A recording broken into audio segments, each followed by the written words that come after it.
ਕਾਫ ਕੱਖਾਂ ਦੀਆਂ ਕੁਲੀਆਂ ਇਹ ਰੈਣ ਖਲੀਆਂ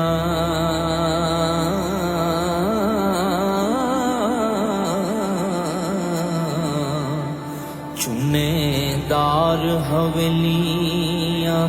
ਟਹਿੰਦੀਆਂ ਨੇ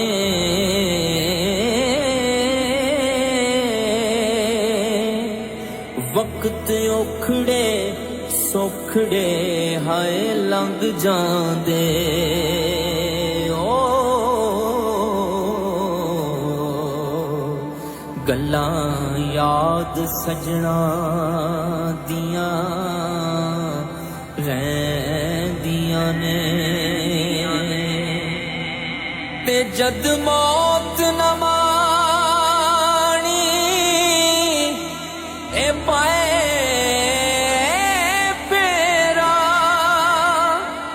ਮਹਿੰਦੀਆਂ ਹੱਥਾਂ ਤੇ ਲੱਗੀਆਂ ਰਹਿੰਦੀਆਂ ਨੇ ਵਾਰਿਸ ਸ਼ਾਮੀਆਂ ਮਾਪੇ ਉਦੋਂ ਯਾਦ ਆਉਂਦੇ ਓ ਜਦੋਂ ਸਿਰ ਮੁਸੀਬਤਾਂ ਪੈ